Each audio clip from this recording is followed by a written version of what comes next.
central que nos corresponde analizar el día de hoy. Es una materia que mañana se complementará cuando veamos la condición, que son dos instituciones muy relacionadas entre sí, ustedes lo saben, y tendrán, me imagino, el recuerdo muchos de que la condición es más compleja que el plazo. De hecho, hoy día la clase es una clase liviana, a diferencia de lo que fue la clase del día de ayer, que fue bastante más pesada. Hoy no, hoy es una clase liviana.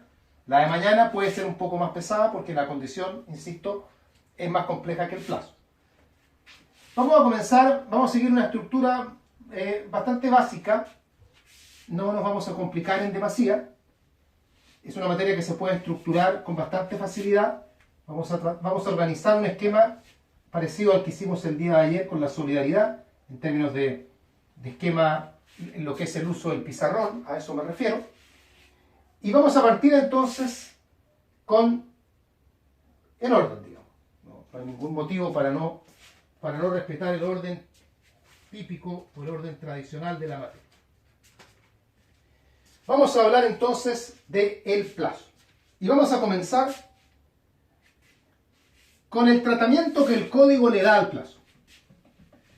Porque el código trata el plazo y lo trata en dos libros.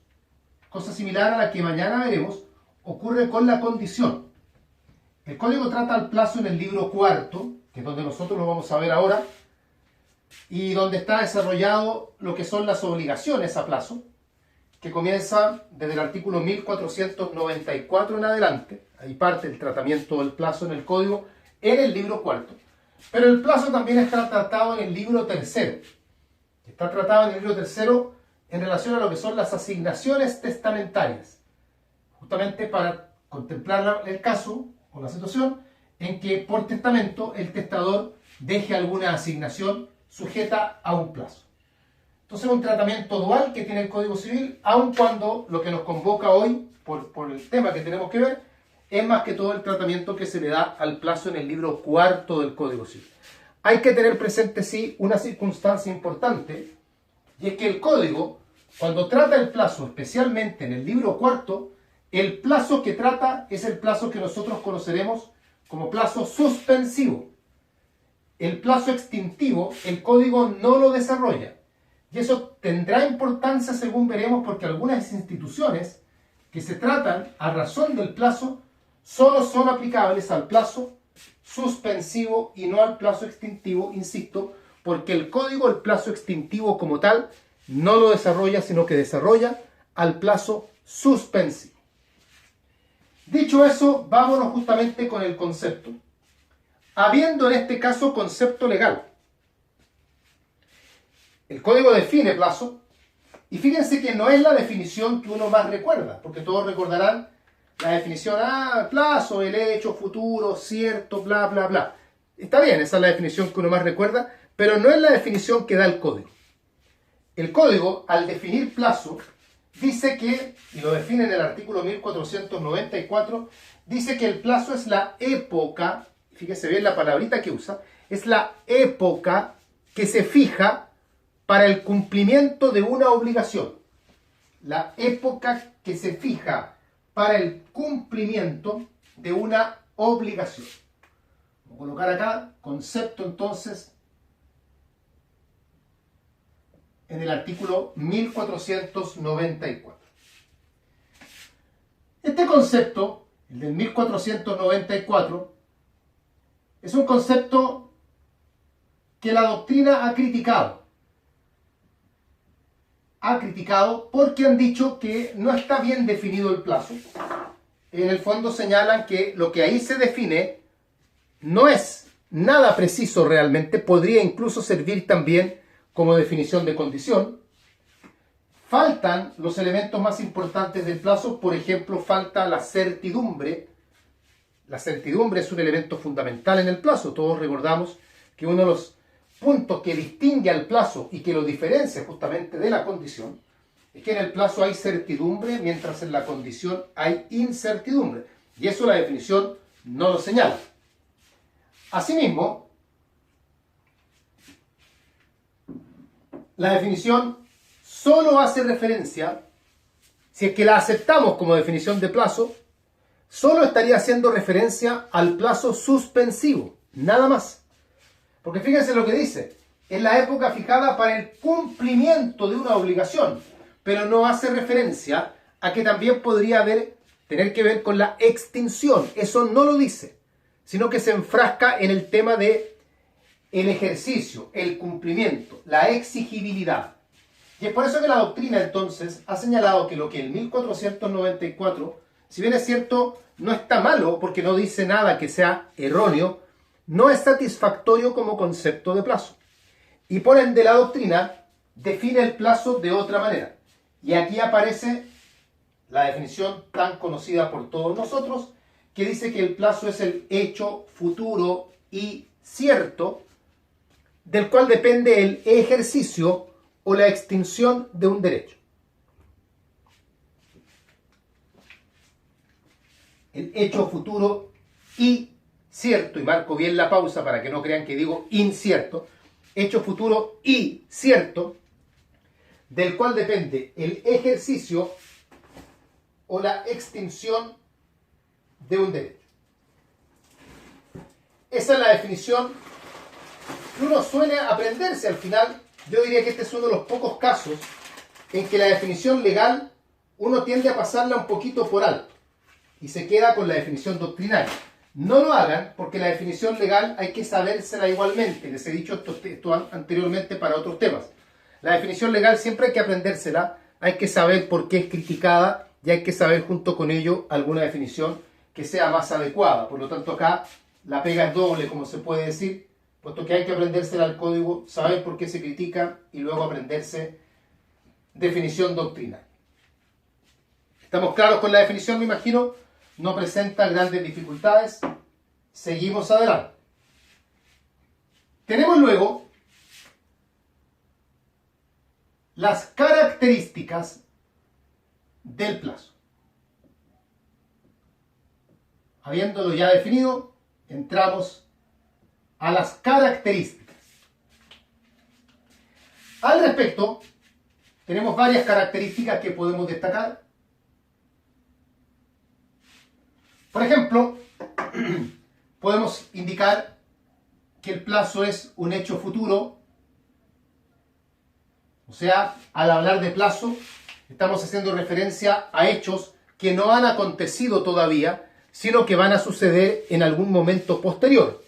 No hay una determinación hecha por la ley sobre qué tan posterior tiene que ser, si es días, minutos, años. A priori, toda unidad de tiempo se puede aceptar.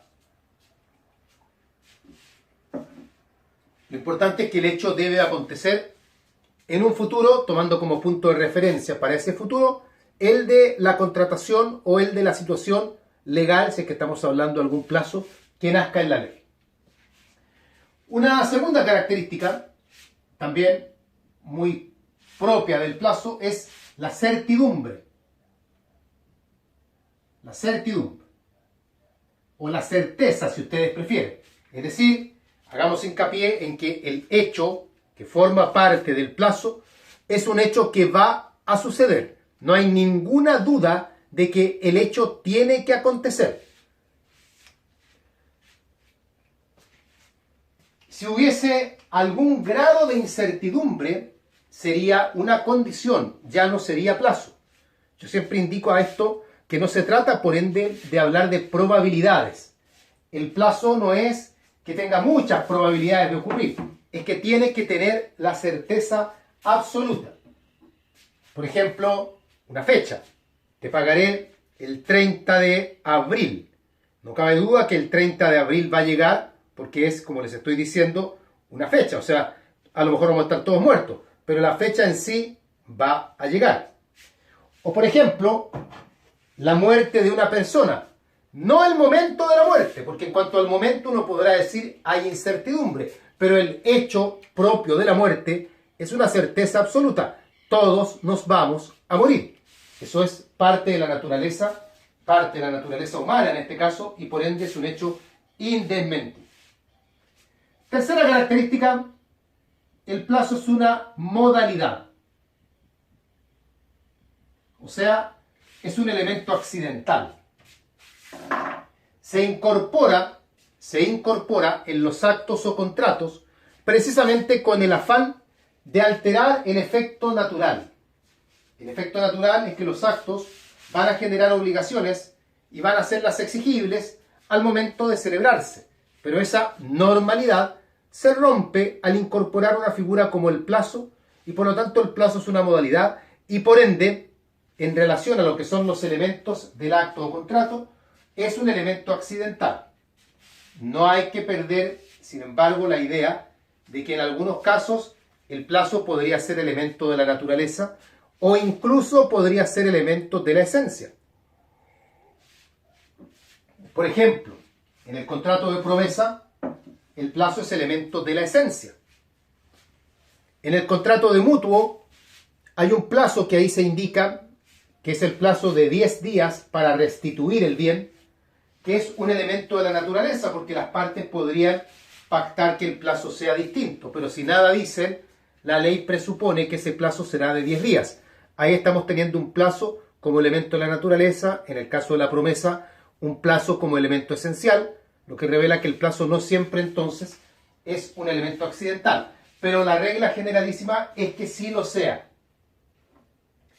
Otra característica del plazo es que en cuanto a los estados, ya vamos a hablar de esto en un momento más, el plazo puede estar pendiente y puede estar cumplido.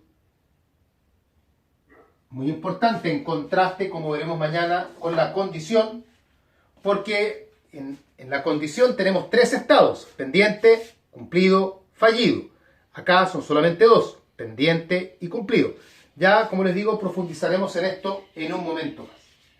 Y como última característica, hacer referencia a que los posibles efectos del plazo, las posibles consecuencias, van vinculadas con el ejercicio de un derecho o con la extinción.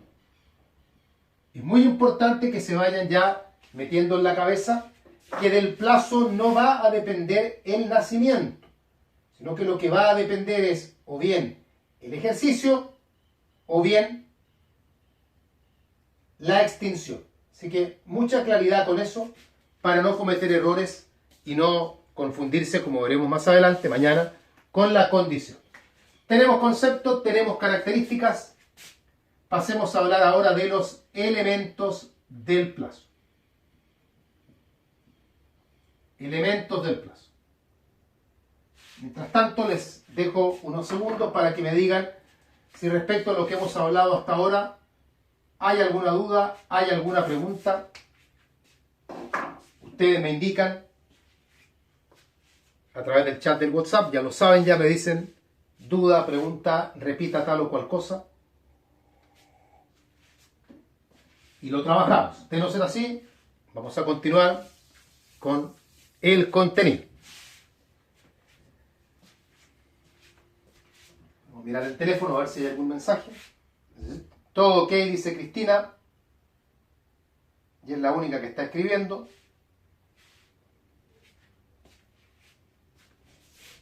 Así que nos quedamos con eso entonces. Nos quedamos con el todo ok de Cristina.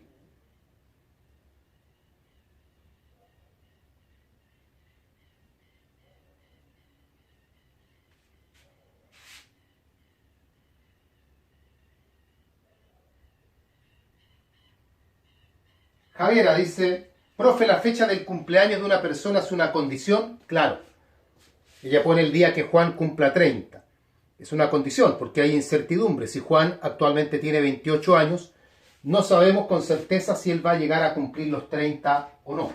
No estamos hablando de que llegue la fecha, sino que estamos hablando de si acaso Juan va a llegar o no a cumplir los 30 años de edad. Ya vamos a hablar, incluso vamos a colocar ese ejemplo también en un momento más.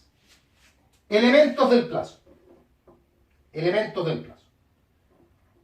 Esto es una recopilación en el fondo de lo que hemos ido señalando. El plazo tiene elementos bien marcados, que son el hecho futuro como primer elemento. O sea, todo plazo está constituido por un hecho que no ha acontecido todavía, sino que debe acontecer en un momento posterior. De esto ya conversamos. El segundo elemento es la certeza, como ya lo dijimos también, todo plazo debe estar conformado por acontecimientos respecto de los cuales no cabe ninguna duda de que van a suceder. Hay certeza absoluta, certidumbre plena de que el hecho tiene que ocurrir. Y en tercer lugar, el tercer elemento, que son sus efectos, es que el plazo diga relación con el ejercicio o con la extinción de un derecho. El ejercicio o la extinción de un derecho. En lugar de ejercicio, también pueden decir exigibilidad. Lo importante, como les dije antes, es que no digan nacimiento de un derecho, porque en el plazo el nacimiento del derecho nunca está en tela de juicio. Y eso tiene que ver porque como el plazo es algo cierto, el plazo va a suceder, va a acontecer, sí o sí. Por lo tanto, dilatar el nacimiento del derecho no tiene sentido. A diferencia de lo que mañana veremos, ocurre con la condición. Eso en cuanto a los elementos del plazo.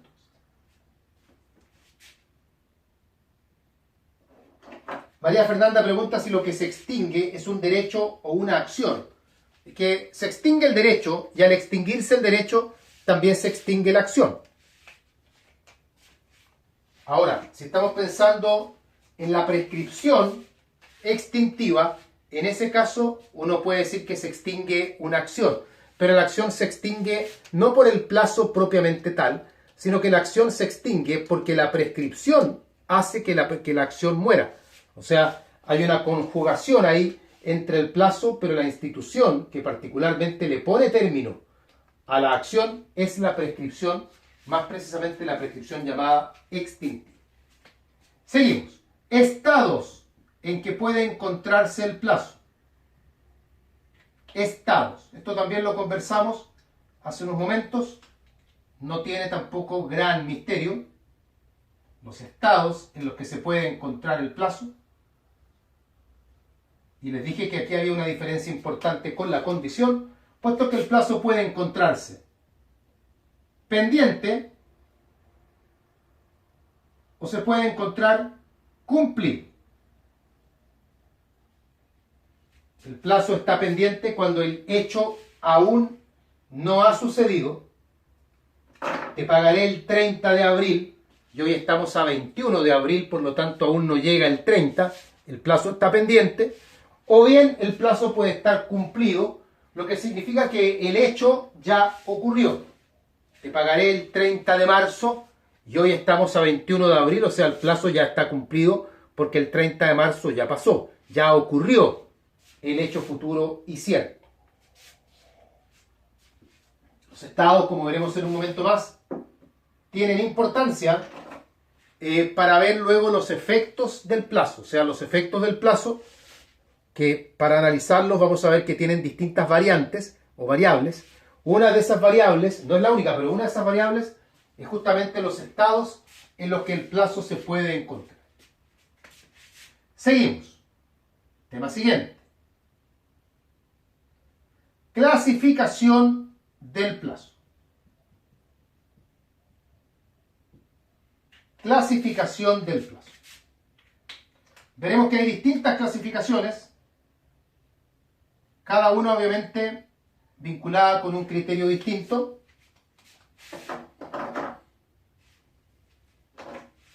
Primero, atendiendo a la forma como se manifiesta, el plazo puede ser expreso y tácito. De acuerdo a la forma en que se manifiesta, la forma que adopta, el plazo puede ser expreso o tácito. Plazo expreso es el que se declara en términos formales y explícitos. Se puede decir oralmente, puede constar por escrito. Lo importante o lo interesante es que tiene que ver con algo formal y explícito.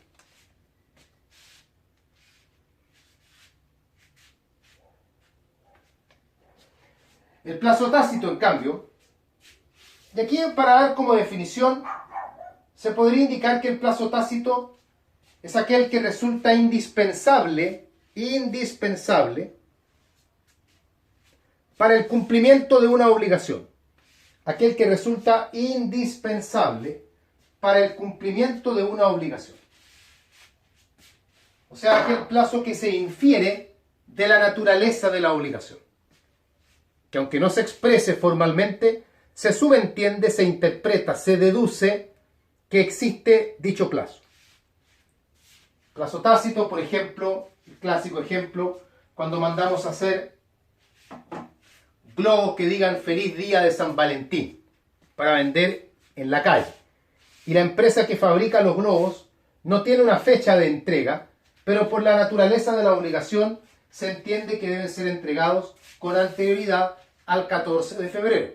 Porque ya el 15 de febrero, globos que digan feliz día de San Valentín no sirven, por lo menos en lo inmediato, no van a servir para nada. Eso puede entenderse entonces como un plazo tácito. Es interesante porque la idea del plazo tácito, el código la asocia también con la mora. Y lo veremos cuando estudiemos la mora, porque una noción de lo que es el plazo tácito aparece en el artículo 1551, número 2, que justamente tiene que ver con la Constitución en mora. Pero no nos adelantemos, no es algo que vayamos a ver ahora. Pero como les digo, puede aparecer en referencia. Otra clasificación del plazo, atendiendo a su origen o a su fuente, el plazo puede ser voluntario, plazo voluntario, plazo legal y plazo judicial. No olviden que estamos hablando de acuerdo al origen, a la fuente, de dónde emana el plazo. Plazo voluntario, plazo legal y plazo judicial. El plazo voluntario, naturalmente, es aquel que emana de una declaración de voluntad. En ese sentido, podemos encontrarnos con plazos que emanan de una sola voluntad, y lo llamamos más precisamente plazo unilateral. Por ejemplo, el plazo que señala el oferente en su oferta. La presente oferta permanecerá vigente hasta el 30 de abril. Ese es un plazo voluntario y es además unilateral porque emana de una sola voluntad. O bien el plazo voluntario puede ser bilateral, o sea, un plazo que se acuerda por dos o más voluntades. Bilateral, convencional se le puede llamar también. Y ojo, porque en terminología jurídica a este plazo que nace por el acuerdo de voluntades se le llama también plazo estipulado. Y esa expresión es muy importante porque el Código Civil y también otras leyes usan esa expresión y cuando la emplean uno debe inmediatamente entender que se están refiriendo al plazo estipulado, o sea, al plazo acordado por las partes. Un ejemplo de esto es el artículo 1551, número 1, que para señalar cuándo el deudor se encuentra constituido en mora, en el número 1 indica la referencia al plazo estipulado. Y ese plazo que ahí aparece entonces es en referencia a un plazo respecto al cual las partes han llegado a un acuerdo. O sea, la primera fuente del plazo es la voluntad, ya hablamos entonces de plazo voluntario. En segundo lugar, dentro de esta clasificación está el plazo legal, o sea, aquel plazo que tiene como fuente a la ley. Y aquí podemos indicar como ejemplos todos los plazos que sabemos que se encuentran en distintas leyes. El plazo de 10 años para que prescriba la acción de nulidad absoluta, es un plazo legal. El plazo de 24 horas para enervar la acción que nace del pacto comisorio calificado especial de la compraventa. El plazo de 15 días para contestar una demanda en juicio ordinario. El plazo de 2 años para la prescripción ordinaria de bienes muebles, prescripción adquisitiva. Y así suma y sigue las cantidades de plazos que hay en la legislación. Una pregunta que a veces los profesores hacemos por curiosidad es ver si el alumno conoce cuál es el plazo más breve que existe en el Código Civil. Y la respuesta es un instante siquiera o un momento siquiera, que aparece en el artículo 74 cuando se trata lo referente al nacimiento. Ese siempre se ha calificado como el plazo más breve que el Código Civil contempla. El plazo judicial es aquel plazo que nace en virtud de una declaración del juez. O sea, es una resolución judicial la que impone un determinado plazo. son muy poco habituales, porque en el sistema chileno los plazos judiciales casi no existen, a pesar que igualmente hay. Y un ejemplo que se suele señalar está en la acción reivindicatoria, particularmente en las prestaciones mutuas.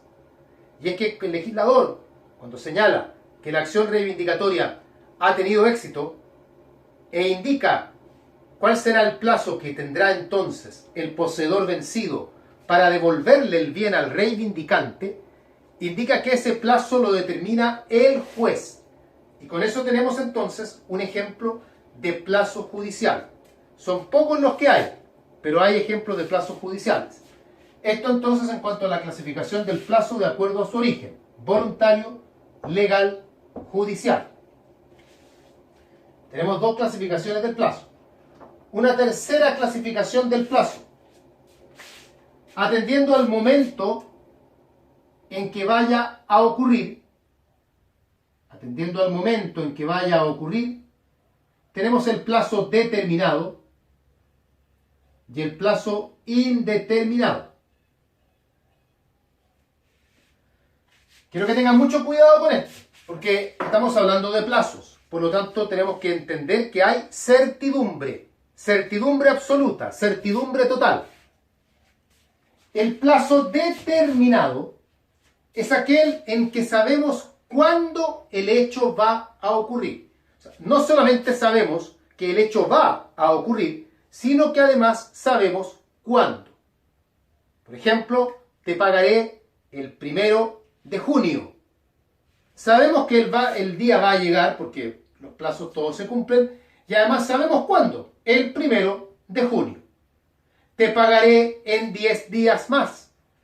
Es un plazo y además está determinado porque es cuestión de agarrar el calendario y ver qué fecha o cuándo habrán 10 días más y sabemos entonces cuándo expira ese plazo. El plazo indeterminado es aquel que no se sabe cuándo va a ocurrir. No cabe duda que va a ocurrir porque es un plazo. Tenemos la certeza de que el hecho va a acontecer, pero no sabemos cuándo. Y aquí está lo que comentábamos, o lo que comentaba uno de sus compañeros por ahí, respecto a la muerte de una persona. La muerte es un plazo, porque todos vamos a morir. No sabemos cuándo. Y por lo tanto ahí el plazo es un plazo indeterminado. El usufructo durará hasta que muera María. ¿Cuánto va a durar el usufructo? No sabemos. María puede morir mañana, María puede morir en 20 años más. Pero María se va a morir en algún momento. ¿Hay alguna duda de que María va a morir? No. ¿Hay alguna incertidumbre? No. Por lo tanto, la muerte, el hecho de la muerte es un plazo. Es un plazo indeterminado, pero es un plazo. Cuarta clasificación del plazo. Una clasificación que se aplica particularmente al plazo extintivo. Al plazo extintivo. Atendiendo a cómo se extingue el derecho, tenemos el plazo fatal y el plazo no fatal. Atendiendo a cómo se extingue el derecho, tenemos el plazo fatal y el plazo no fatal.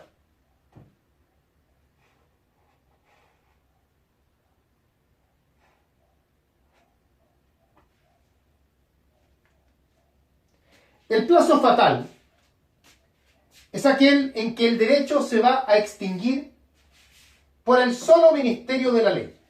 O sea, no se requiere ninguna declaración para que el derecho se extinga. Es un plazo especialmente interesante en materia procesal, en que los plazos que emanan de la ley en materia procesal, especialmente en procesal civil, son plazos fatales, donde el derecho se extingue, precluye, como se usa la expresión procesal, por la sola llegada del plazo. Usted tenía 15 días para contestar una demanda, pasaron los 15 días y no lo contestó, ya no puede contestar, ya porque se trata, insisto, de un plazo fatal. El plazo no fatal es aquel que no se extingue, que no extingue el derecho por su sola llegada.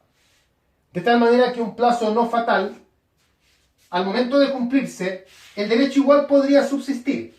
Tanto así que incluso el plazo no fatal podría prorrogarse podría extenderse un poco más allá, precisamente avalándose en la idea de que el derecho no va a extinguirse por el solo ministerio de la ley con la llegada del plazo. Por último,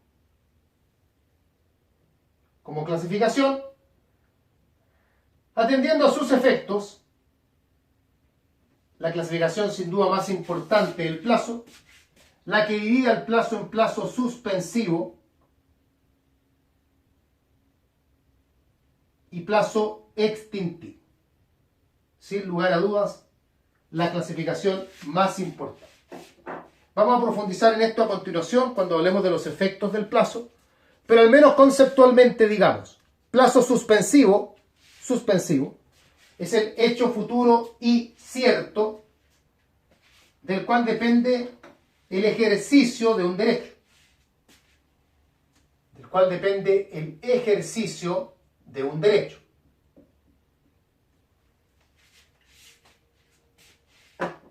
Ejemplo de plazo suspensivo, te pagaré el 30 de agosto.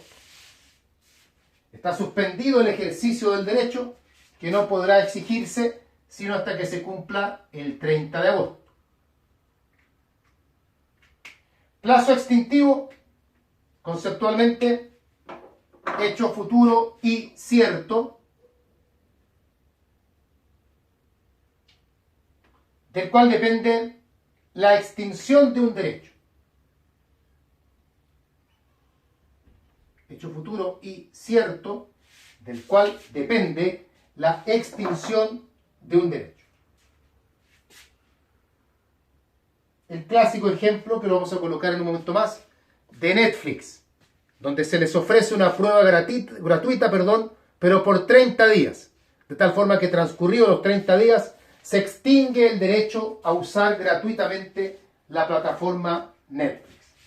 Ahí tenemos entonces un ejemplo y los conceptos. Ya vamos a profundizar en esto, como les digo, porque el tema que viene a continuación precisamente es la clasificación del plazo. Entonces, tenemos ya conceptos, características, elementos, estados, clasificación. Vamos ahora a los efectos del plazo. Pero les voy a dar unos segundos mientras tanto para que comenten si tienen alguna duda de lo que hemos hablado hasta acá. Efectos del plazo.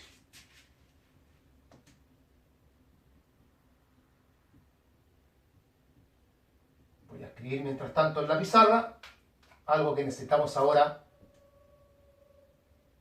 para lo que viene.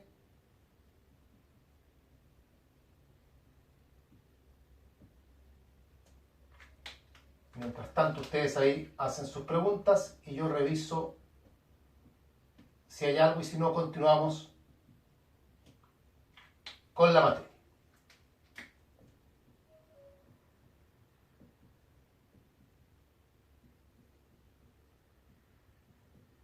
Estamos llegando ya cerca del final. La clase de hoy día no ha sido una clase tan pesada. Todo ok, todo ok, todo ok. Al parecer sí, todo ok. Ahí veo que Ignacio está escribiendo, así es que dejémoslo escribir. Porque puede haber una pregunta ahí.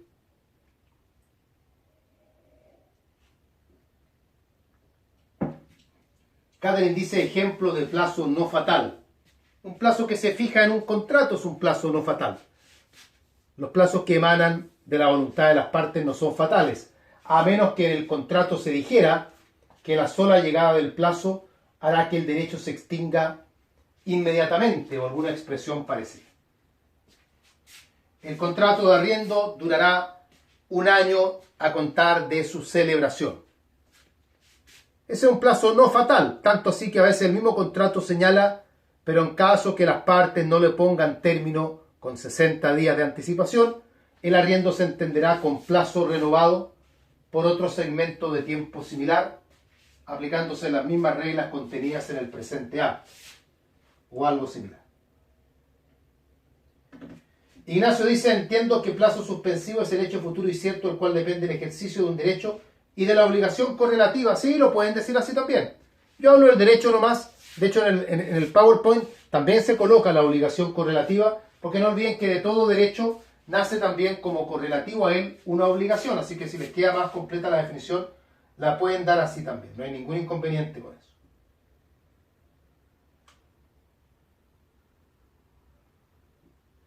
Bien, sigamos.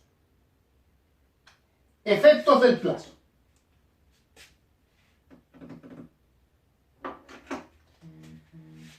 Para hablar de los efectos del plazo,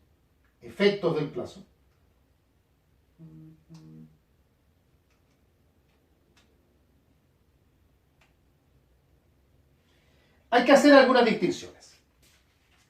Tenemos por un lado que hablar del plazo suspensivo y por otro del plazo extintivo. Es así, puesto que ambos plazos tienen efectos que son diferentes, no podemos meterlos en un mismo saco. Y en cada caso, tanto en el plazo suspensivo como en el extintivo, hay que distinguir además si es que dicho plazo se encuentra pendiente o si es que dicho plazo se encuentra cumplido. Si es que está pendiente o si es que está cumplido. ¿Ya? Eso implica entonces que para estudiar los efectos del plazo, al final yo les recomiendo que distingan 4 escenarios. Y están en el PowerPoint. Plazo suspensivo pendiente. Plazo suspensivo cumplido. Plazo extintivo pendiente. Plazo extintivo cumplido. Creo que esa es la mejor forma de ir ahí alineando.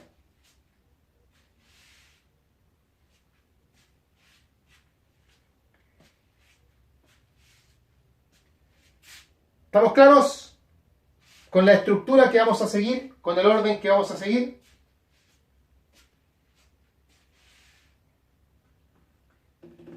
Ya, partamos. Están en las láminas, en todo caso está. Ya yo ahí traté en esta parte, que es la parte, no sé si la más difícil, pero la más importante sin lugar a dudas. Por eso traté de ser lo más clarito posible.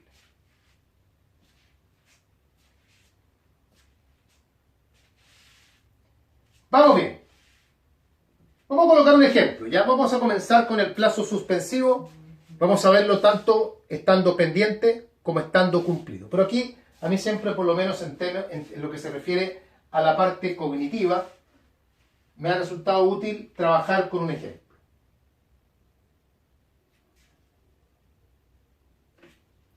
Bien. El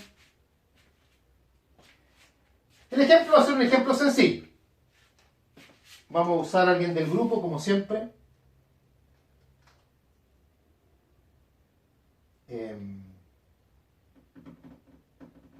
Ignacio, que fue el último que escribí. Yo le presto a Ignacio 300.000 pesos. ¿Ya? 300.000 pesos le presto a Ignacio. Y en el contrato señalo que Ignacio deberá devolverme el dinero el 30 de agosto. ¿Ya? Hoy día estamos, para quienes vean este video más adelante, hoy día estamos a 21 de abril. Por lo tanto, falta todavía para el 30 de agosto. El plazo, por lo tanto, se encuentra pendiente. ¿Ya? ¿Estamos claros con eso? ¿Cierto? El plazo está pendiente porque el hecho que es el 30 de agosto no ha llegado todavía. Dicho eso, ¿qué efectos se producen cuando el plazo suspensivo está pendiente? Y sitúense en el contexto. Ignacio me debe 300.000 pesos, pero me los tiene que pagar el 30 de agosto. Vamos bien. Letra A. No hay todavía acciones que se puedan intentar contra el deudor. No se puede intentar ni acción ordinaria ni acción ejecutiva. En otras palabras, al deudor no se le puede demandar alegando incumplimiento de ninguna naturaleza porque en este momento el derecho no es todavía exigible. Y yo no podría hoy, 21 de abril, decir que Ignacio es una persona que no cumple porque me debe dinero y no me lo ha pagado y proceder por lo tanto a demandarlo con probabilidades de éxito. No podría porque él se va a defender de inmediato alegando que se le indicó que para pagar la deuda él tenía como plazo el 30 de agosto y que ese plazo se encuentra en este momento todavía pendiente. Letra B, estando el plazo pendiente, el deudor no puede ser constituido en mora. Estando el plazo pendiente, el deudor no puede ser constituido en mora. ¿Ya? No puede ser constituido en mora porque la mora supone que la obligación no se haya cumplido en la oportunidad que corresponda. Y esa oportunidad para nosotros es el 30 de agosto. Ignacio tiene ese plazo para pagar, por ende no podemos decir que Ignacio hoy pueda estar constituido en mora. Letra C, no empiezan todavía a correr los plazos de prescripción. No empiezan a correr los plazos de prescripción. Como el derecho no es todavía exigible, no está la prescripción corriendo porque la prescripción comienza a correr una vez que la obligación se hace exigible. Al no ser exigible todavía, la prescripción no empieza a correr antes. Letra D, creo, déjenme parar en orden. Ya. No, letra D, no puede haber compensación legal, porque, y esto lo hemos hablado antes, la compensación legal requiere que las obligaciones que se compensan sean actualmente exigibles. Y en este caso hay una obligación, por lo menos, que es la obligación que está sujeta a plazo, que no es exigible todavía. Por lo tanto, no podríamos decir que pueda haber compensación legal. Sí podría haber compensación voluntaria, porque la compensación voluntaria cabe sin necesidad que se deban cumplir los requisitos para la compensación legal. La compensación legal exige que las obligaciones que se compensan sean actualmente exigibles, pero la voluntaria podría prescindir de los requisitos y entre ellos podría prescindir precisamente de ese requisito. Letra E. ¿Sí? Letra E. El deudor puede cumplir la obligación igualmente, a pesar que el plazo esté pendiente, puede cumplir la obligación y si lo hace, se entiende que está renunciando al plazo. O sea, Ignacio, a pesar que yo le dije a Ignacio que él me pagara el 30 de agosto, Ignacio me podría pagar hoy día. Y si lo hace, si él paga hoy día, se entiende que está renunciando al plazo. En la medida que el plazo sea renunciable, no habría inconveniente con que se haga eso. Bien, esos son los efectos del plazo suspensivo pendiente. Plazo suspensivo cumplido. Suspensivo cumplido. Cambiamos el tenor del ejemplo. El ejemplo era inicialmente, eso no lo vamos a cambiar, que Ignacio yo le prestaba creo que 300.000 pesos y él me tenía que pagar el 30 de agosto. Aceleremos el tiempo y supongamos que hoy estamos ya a 30 de agosto o pasado el 30 de agosto. Y por lo tanto el plazo está ya cumplido. Ya no está pendiente, sino que está cumplido. Consecuencias del plazo suspensivo cumplido. Letra A. La obligación se hace exigible. Ya podemos ya ejercer el derecho y por lo tanto la obligación se hace exigible. Y ahora sí ya le puedo cobrar a Ignacio. Letra B. Comienza por ende a correr el plazo de prescripción. De ahora en adelante comienza el plazo de prescripción de la acción a correr. Letra C. Ya puede operar la compensación legal. Hemos dicho que no podía operar antes porque la obligación no era exigible, pero ahora sí lo es. Por lo tanto, puede operar la compensación legal. Y letra D. El deudor ya podría estar constituido en mora. Que lo esté o no lo esté puede depender de otros factores, pero ya está abierta la posibilidad para que el deudor pueda estar en mora toda vez que la obligación ya es exigible, el plazo ya está cumplido y si él no cumple, podría entonces caer en mora. Que caiga o no, como les digo, dependerá de otros factores que en su momento analizaremos. Cuando estudiemos la mora los veremos con más calma. Esto cierra el círculo entonces del plazo suspensivo, tanto el que está pendiente como el que está cumplido. ¿Dudas sobre esto?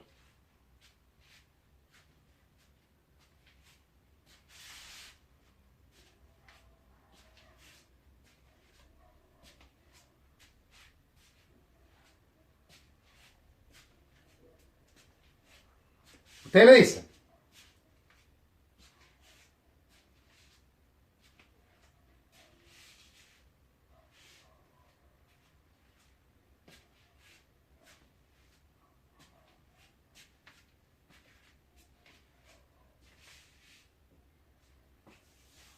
Estoy mirando el WhatsApp, ya por si hay alguna duda o alguna pregunta.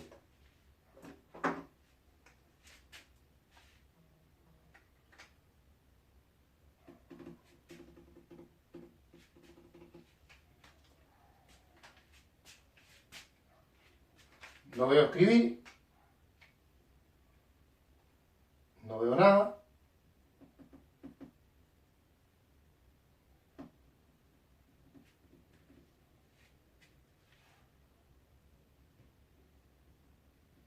Ya, seguimos entonces. Cambiamos ahora el ejemplo a plazo extintivo. Recordemos, plazo extintivo es el hecho futuro y cierto del cual depende la extinción de un derecho. Vamos a colocar un ejemplo para trabajar con ejemplo y vamos a hablar de lo mismo que estábamos conversando recién. El ejemplo de Netflix. Resulta que yo me inscribo en Netflix, me registro y Netflix me da por 30 días una membresía gratuita. Creo que no es por 30 días, creo que son 7, 30, no sé, no importa, ya, creo que son 30. Me da por 30 días una membresía gratuita. O sea, por 30 días yo puedo aprovechar Netflix gratuitamente. Es un plazo extintivo porque una vez que se cumpla el plazo, pasen los 30 días, yo pierdo el derecho a usar Netflix gratuitamente y ahí tendré que decidir si dejo de ver Netflix o simplemente si contrato pagando para ahora tener Netflix, pero ya no de forma gratuita. Ustedes entienden el concepto y coloco el ejemplo con Netflix porque sé que es cercano para la gran mayoría de ustedes. También hay que distinguir entre plazo extintivo pendiente y plazo extintivo cumplido. Hay que distinguir las dos, pendiente y cumplido. En este momento el plazo extintivo está pendiente, ¿ya? Porque llevo recién 3 días de los 30 que me dieron para ocupar Netflix gratuitamente. Así que me queda plazo todavía. El plazo está pendiente. Letra A. El derecho ya ha nacido, al igual que la obligación. Yo ya tengo el derecho a usar la plataforma y Netflix tiene la obligación de darme acceso gratuito por estos 30 días. Letra B. El derecho es además exigible. Si Netflix a los 5 días, por ejemplo, me corta el acceso gratuito, yo puedo reclamar. Hipotéticamente podría incluso demandar ante tribunales por incumplimiento. Letra C. En el fondo, la obligación se mira como si fuese pura y simple. Es como si no hubiese plazo. Nace el derecho, nace la obligación, el derecho es exigible. Eso cuando el plazo extintivo se encuentra pendiente. Plazo extintivo cumplido. En el ejemplo, pasaron ya los 30 días de la membresía gratuita de Netflix. Se cumple el plazo extintivo. Consecuencias. Letra A. Se extingue el derecho y se extingue también la obligación. Se extingue el derecho y también se extingue la obligación. Y esta extinción no necesita declaración judicial. Se extingue por el solo ministerio de la ley. Pasaron los 30 días y no necesitamos que un tribunal diga se venció el uso gratuito de Netflix. Se va a entender que de pleno derecho cumple el día 30, se acaba el derecho a usar Netflix gratuitamente y se acaba la obligación de la empresa de darme a mí ese acceso gratuito. Letra B. No opera efecto retroactivo. Como sí veremos mañana con la condición, que la condición podría tener efecto retroactivo, las partes podrían volver al estado anterior, en el plazo el derecho y la obligación se extinguen, pero no hay efecto retroactivo. De hecho, opera un modo de extinguir que se llama plazo extintivo. Y es un modo de extinguir que el Código Civil no regula. Esto hay que entenderlo recogiendo dos cuestiones de las que hemos hablado. Hemos dicho en otras clases que los modos de extinguir el código no los menciona taxativamente, que hay otros modos de extinguir. Y hoy hemos comentado también que el código cuando trata al plazo suspensivo pero no al plazo extintivo. Comparando ambos elementos, es evidente que concluimos que el plazo extintivo como modo de extinguir, el Código Civil no lo menciona. Ya. Esto entonces en cuanto a los efectos del plazo. Les dejo unos segundos para que me digan si está todo claro o si hay alguna duda o quieren que repita algo en cuanto a los efectos del plazo, tanto suspensivo como extintivo. De hecho, el tema efectos del plazo, con esto lo cerramos. Y nos vamos al último tema del plazo, que yo lo están escribiendo acá en la pizarra mientras les doy tiempo para que ustedes me digan si tienen alguna duda. Nos vamos como último tema a la extinción del plazo.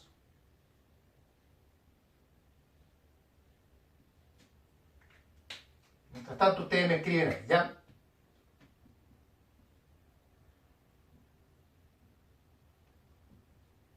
Voy a terminar acá, con esto termino el cuadro. Ya estamos llegando al final de la clase además.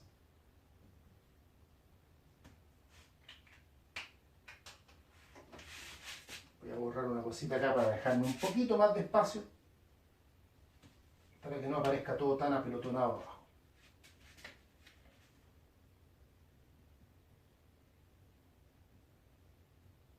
Voy a revisar de inmediato el teléfono para ver si hay alguna pregunta, ¿ya? Denme un segundito, porque estoy terminando el cuadro, que me tengo que agachar porque estoy llegando a la parte de abajo ya del pizarrón.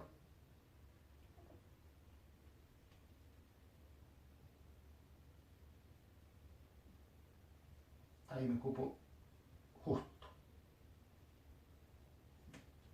Ya. Miramos el teléfono entonces para ver si hay alguna duda. ¿Puede repetirlo del efecto retroactivo? Que el plazo no tiene efecto retroactivo. El plazo cuando extingue el derecho, ese derecho se extingue sin que haya efecto retroactivo. Las partes no van a volver al estado anterior, como sí podría ocurrir con la condición, que eso lo veremos mañana. Erwin me dice, ¿a qué se refiere cuando dice que el plazo extintivo pendiente es exigible? O sea, lo que es exigible es la obligación. Si yo tengo 30 días para usar Netflix de forma gratuita, y hoy día estoy partiendo esos 30 días, yo tengo derecho a exigir que me den acceso gratuito. Si trato de meterme en la plataforma y me dice, usted no ha contratado los servicios y no puede entrar, yo puedo comunicarme con la empresa y decirle, oigan, ustedes me dieron 30 días gratis, no ha pasado ni un día, y ustedes me tienen que respetar el derecho que yo tengo a acceder gratuitamente. A eso me refiero con que el derecho es exigible.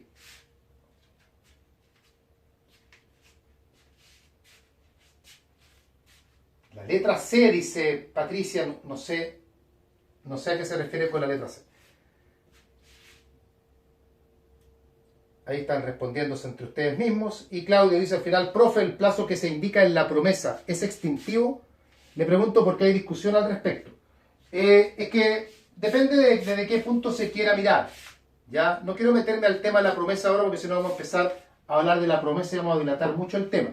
Pero para mí el plazo que existe en la promesa es un plazo suspensivo.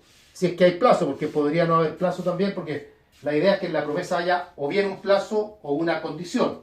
Podría no haber plazo y podría ser una condición. Yo creo que ese plazo es un plazo suspensivo. Porque la idea es que la llegada del plazo no extinga el derecho, sino que al contrario, haga nacer el derecho para celebrar el contrato prometido.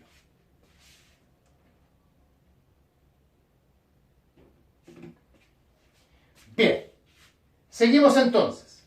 Por eso le digo depende, porque usted ha colocado un ejemplo ahí, que si en el contrato promesa lo que se señala es que el contrato prometido debe celebrarse dentro de cierto plazo, entonces ahí el plazo es extintivo. Por eso les digo, todo va a depender de cómo se redacte la cláusula. Ya, ¿cómo se extingue el plazo? Ya no estamos hablando de los efectos, ni estamos hablando del plazo suspensivo, ni el extintivo en particular, sino que estamos generalizando. El plazo se puede extinguir por tres vías. Número uno, se puede extinguir por el vencimiento. El vencimiento es conocido también como la llegada del plazo.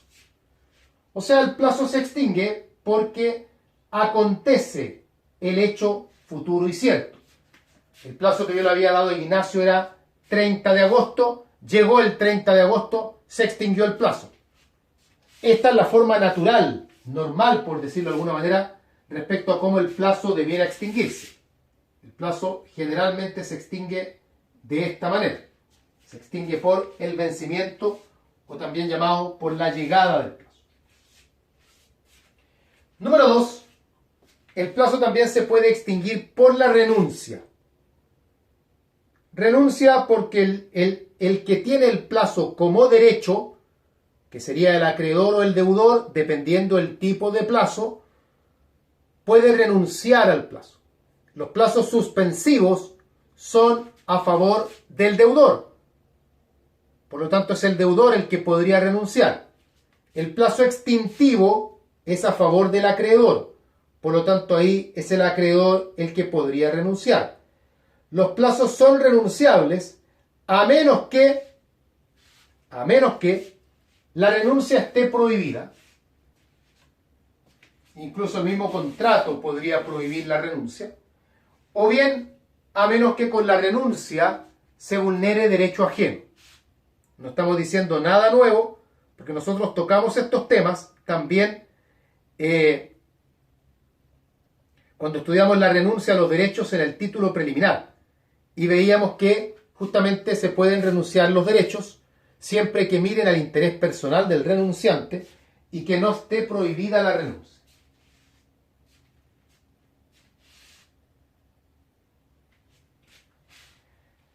Bien, ahí tenemos entonces la renuncia.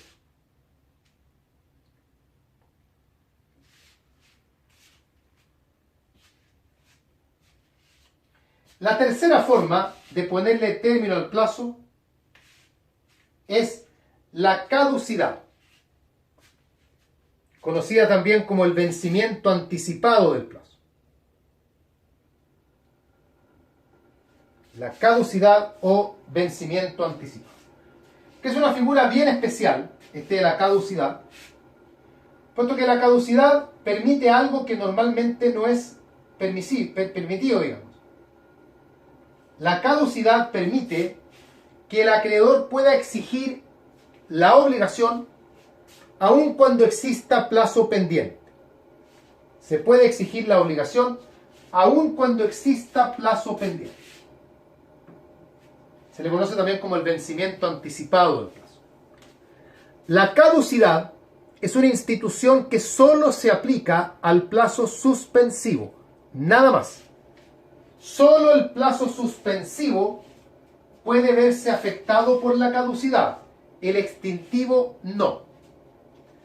Y esta caducidad, este vencimiento anticipado del plazo, puede darse por dos razones. Hay dos tipos de caducidad: la caducidad legal y la caducidad convencional. Caducidad legal, caducidad convencional. La caducidad legal se produce de acuerdo a lo que dispone el artículo 1496. 1496, que señala dos casos de caducidad legal. Dos casos. El primero, cuando el deudor queda en notoria insolvencia o queda bajo procedimiento concursal. Ese es el número uno. Cuando el deudor queda en notoria insolvencia o queda sujeto a procedimiento concursal. Es decir, el lenguaje más antiguo, si ustedes prefieren, cuando el deudor cae en quiebra. Lo que pasa es que hoy día ya la expresión quiebra únicamente no se emplea, sino que se dice que queda en procedimiento concursal. Pero la idea es la misma. El deudor cae en quiebra. Y en la segunda, que se señala también como caducidad del plazo, aquella en que el deudor, habiendo otorgado cauciones para garantizar la obligación, esas cauciones pierden su valor. El caso del deudor que había garantizado el cumplimiento de la obligación a través de cauciones, y esas cauciones pierden su valor, eso también provoca caducidad del plazo. En este último caso, sí, el deudor podría evitar la caducidad mejorando la garantía. O sea, estas garantías que perdieron valor, el deudor podría mejorarlas para con ello restablecerle la seguridad al acreedor y con ello podría evitar la caducidad del plazo. Esa es la caducidad legal. La convencional es aquella que se pacta en un contrato en que frente a determinadas circunstancias se le señala al acreedor el derecho a exigir el cumplimiento de la obligación aunque haya plazo pendiente. Conocido esto también como la cláusula de aceleración.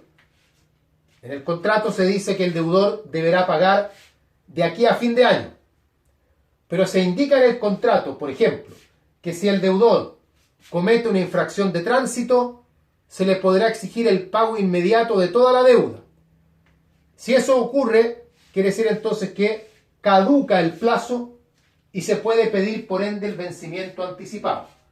Esto último suele ser muy frecuente en los contratos que se celebran con bancos o con instituciones financieras, en que se pactan dividendos periódicos y suele indicarse en el contrato que si el consumidor no cumple con determinada cantidad de dividendos, el acreedor se reserva el derecho de exigir el cumplimiento inmediato de toda la deuda pendiente. Esa es la caducidad del plazo que está operando ahí en el ejemplo de manera convencional. Estas son entonces las formas como se extingue el plazo. Se puede extinguir el plazo por vencimiento, por renuncia y por caducidad. Les hice llegar ahí el cuadro ya que hicimos y estaríamos entonces cerrando el tema.